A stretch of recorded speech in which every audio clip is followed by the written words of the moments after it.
Mayong adlaw, katawhan sa Dios sa Archdiocese sa Osamis. Sa ngalan sa atong kalahuron nga Arsobispo, si Archbishop Martin Sarmiento Humuwadidi, ug sa kahugpungan sa tibuok kaparian din sa lokal nga simbahan sa Osamis, kini si Reverend Father Eman Pudyutan ang maghatod kaninyo sa atong mga pagmamalandong bahin sa Ebanghelyo karong adlaw. Ngaigsoon ko na ni Kristo, adlaw karon nga Biyernes, Mayo 16 sa tuig 2025 ug anaa na kita sa ikaupat nga semana. Panahon sa Pasko sa pagkabanhaw sa atong Ginoo. Ug niining adlaw nga Biyernes, ako gayud nga pagtimbaya una gayud sa ato ang CEO sa DXDD, ang ato ang pinalangga nga Arsobispo si Archbishop Martin Sarmiento Humuwadidi, ug usab sa ato ang COO si Reverend Father Darrell Rosales ug ang ato ang production head nga gipanguluhan ni Sir Manuel Ronquillos. Ug sila ang tanan nga mga staff sa DXDD, akong pagtimbaya kaninyo karong adlaw. Ako usab nga pagtimbaya sa tanan nato nga mga members sa Parish Pastoral Council sa tibuok lokal nga simbahan sa Osamis sa matag parokya. Iliban na gayud dinhi sa parokya ni Senyor San Vicente Ferrer dinhi sa nindot nga lungsod sa Bonifacio. Walay lain si Nanay Bebeta Bertulfo. Siya ang PPC moderator or collaborator. Akong pagtimbaya nimo nay karong adlaw. Ako usab day nga i-greet si Nanay Bibi Lobetania, sila Ati Tata, sila Ati Nancy, sila Nanay Belen, nga sila mao ni sila gyud, og ni Mami Ditma Valye, mao ni sila ang mga ako ang mga nasuod dinhi sa parokya ni Senyor San Vicente Ferrer dinhi sa nindot nga lungsod sa Bonifacio.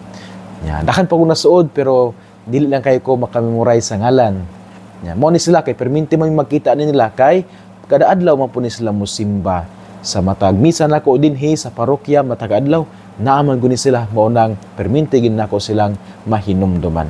Ako di ay usab nga pagtimbaya ug congratulations di ay una ngadto kang Reverend Father Celestino Dodong Palma nga gi-install siya ni adtong Marso 14 sa alas 6 sa buntag.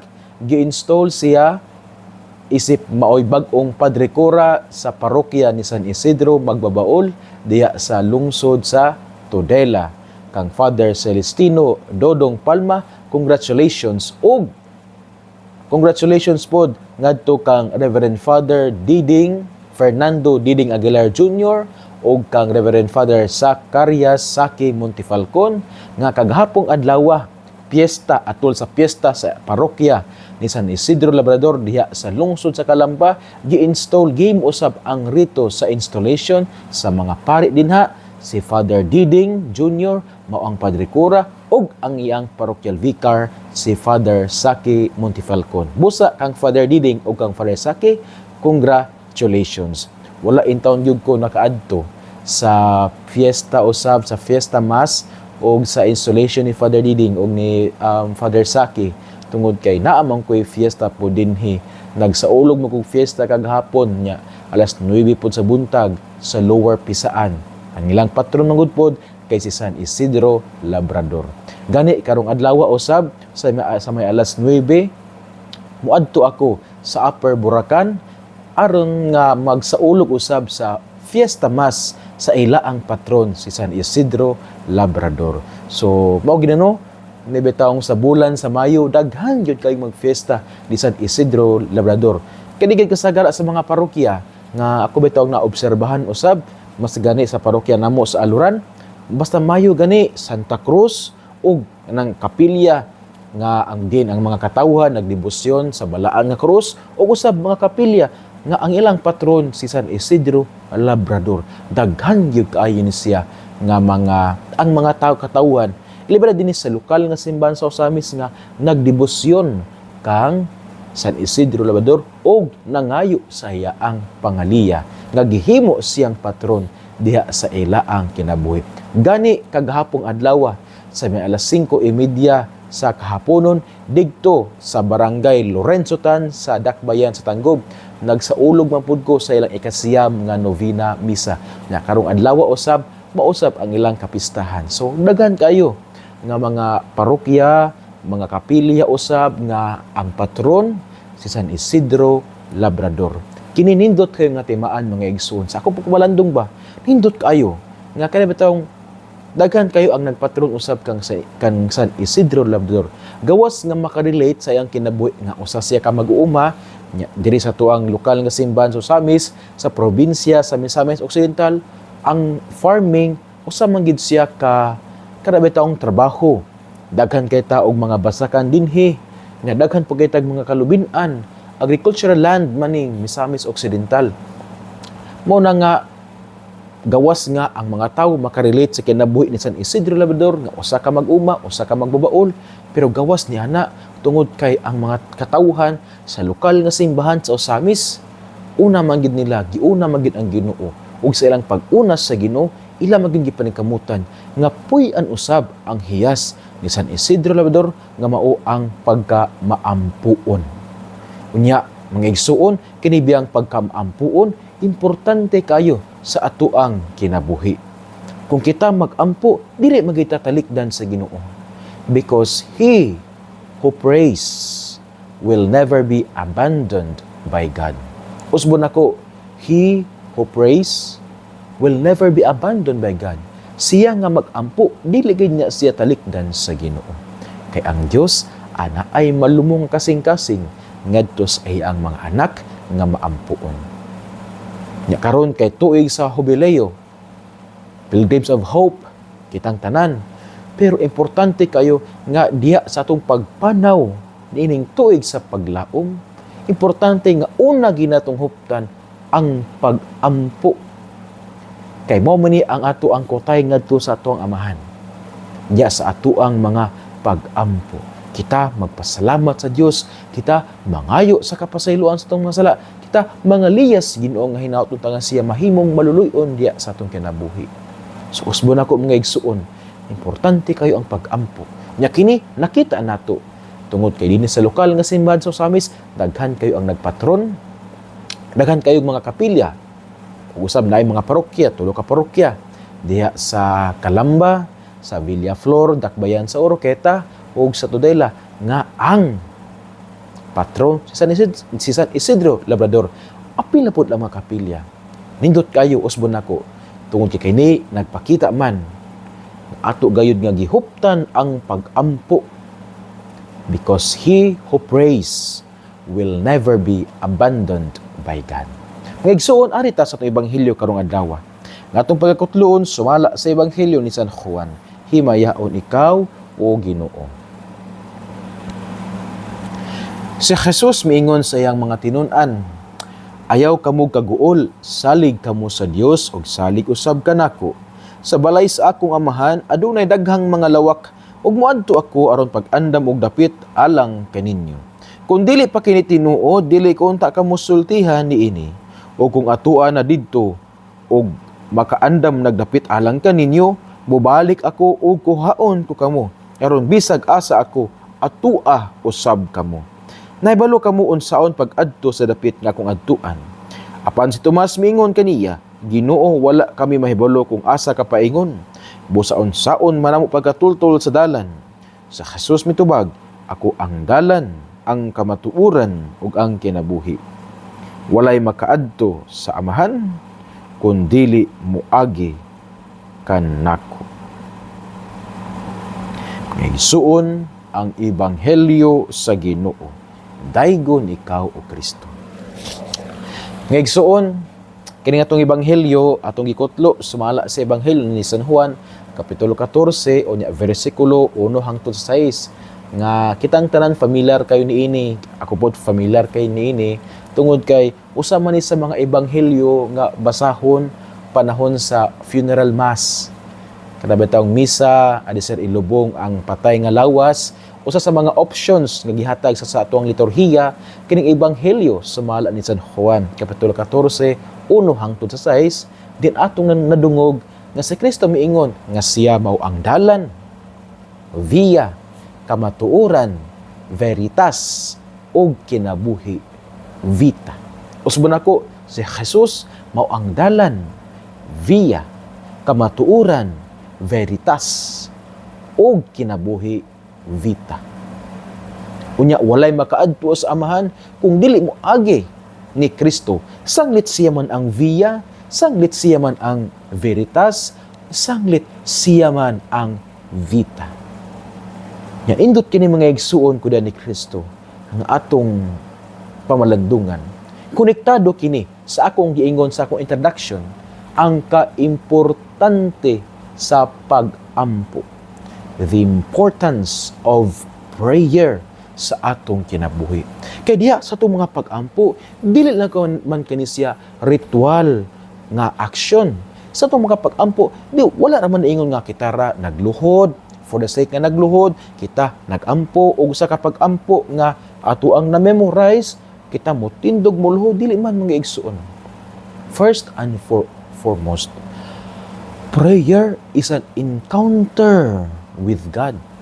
Diha sa atong pag-ampo, atong mahinagbuan ang Ginoo. Diha sa atong mga pag-ampo, ato nga gi-encounter si Kristo nga mao ang via, ang veritas, ug ang vita. Mao na nga kani perminti mangyud nato ning kanabang badungog pagbalik-balik bitaw nga dili gid nato angay biyaan ang pag-ampo. Kay ang pag-ampo sama sa kung ingon dili ra siya set of words to be recited or set of actions to be done or to be performed. Pero hinaot nga dili nato kalimtan nga ang pag-ampo is a moment wherein God encounters man. And it's also a moment where man encounters God.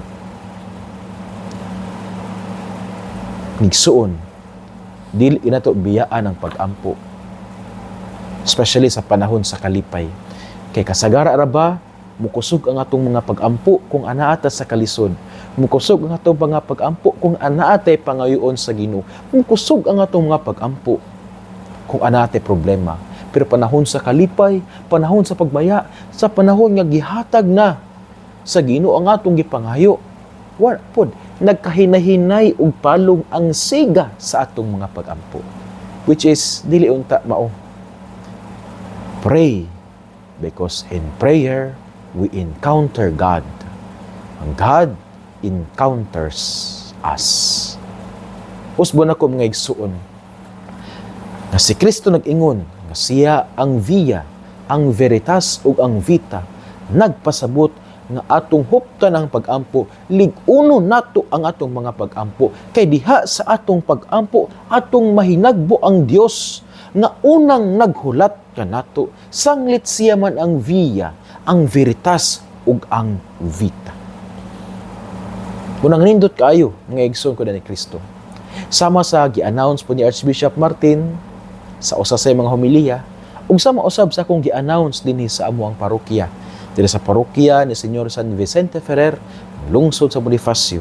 Kanindot unta kaayo nga ang matag banay naay kopya sa magsimba kita.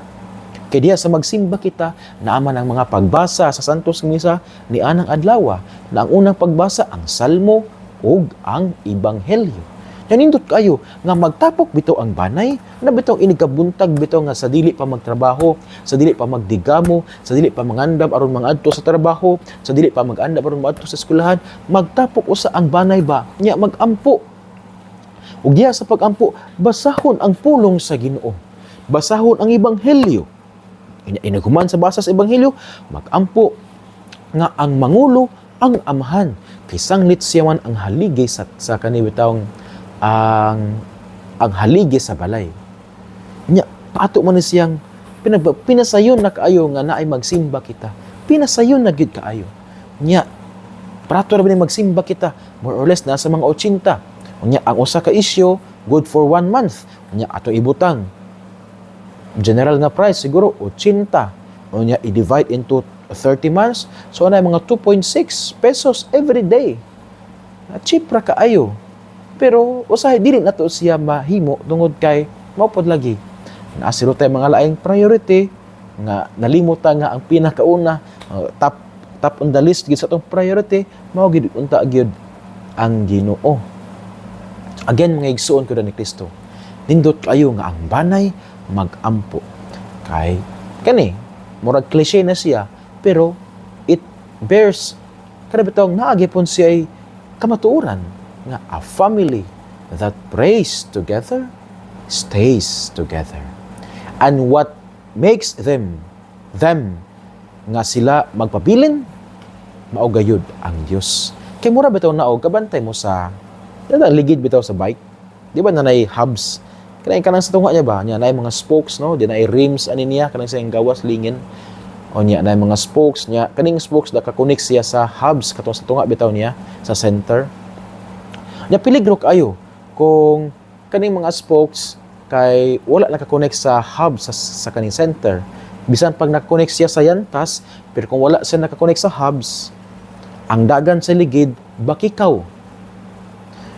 Example, ang usa ka ligid o niya ato ibutang og kanabitawng for example ligid sa bike na 32 ka spokes. So 32 ka buho sa yang yantas o niya ato ibutang og ana ay 30 lang or maski butang 28 lang ka spokes ang naka-connect dito sa hubs sa center. Bisan pa og 28 or 30, bakikaw gyapon ang dagan sa bike. Dili siya balance. Ingana pud ang ato ang kinabuhi. Kung ang atong kagalingon, kung kita mo ang yantas o ang atong kinabuhi mo ang bike, pero wala ta naka-connect sa center, ang hubs nga mao si Kristo, bakikaw gayud ang dagan sa atong kinabuhi. Nga bisag simento ang dalan pero murag rough road, untol-untol. Nganuman, wala man dayta naka-connect sa center nga mao si Kristo. Usbo na ko mga igsuon. Sa atong ebanghelyo, magikutlo sumala sa ebanghelyo ni San Juan, kapitulo 14, versikulo 1 hangtod sa 6, si Kristo nag-ingon nga siya mao ang via, ang vita, ang veritas ug ang vita. Ug walay makaadto sa amahan gawas nga moagi kang Kristo. Sanglit siya man ang via, ang veritas ug ang vita. Nagpahinumdum kanato nga dili nato pasagdan ang atong prayer life. Dili nato ibasta-basta ang ato ang prayer. Because in prayer, we encounter God who is waiting for us. Og diya sa pag-ampo, ato ang gikonektar ang atong kagalingon sa sentro nga mao si Kristo. Aron nga ang dagan sa atong kinabuhi taliwala sa mga pag-antos, taliwala sa mga gipangsagubang nato, taliwala sa mga trials and challenges. Ang dagan sa atong kinabuhi hapsay nga naman kay nakakonect man ta sa sentro nga mao si Kristo. Nga matod pa niya, siya ang via, ang veritas ug ang vita. Mga igsuon, dinhin na kukutob sa akong pagpumalandong. Hinatunta nga ang atong napamalandungan karong adlaw atong ibutang sa atong mga hunahuna o kasing-kasing. Ug maning kamuta nga kini ato ang puy-an. Kay bulahan kayo ang tawo nga maning kamot nga magpuyo sa mga pulong ni Jesus. Sama siya sa usa ka kahoy nga gitanom daplin sa sapa, kansang dahon dili gayud malaya. Unya tiempo sa tingbunga siya mohatag og mamaayong bunga. Nga igsoon ugma na usab nga kita magkatipok, maminaw, mamalandong sa pulong sa Ginoo diya sa ebanghelyo. Nga igsoon uban sa pangaliya sa tong mahal nga inahan, nagisangpit natong mga misamisnon nga berhen sa kuta, ang Dios unta magapanalangin kaninyo kanunay sa ngalan sa Amahan ug sa Anak ug sa Espiritu Santo. Amen.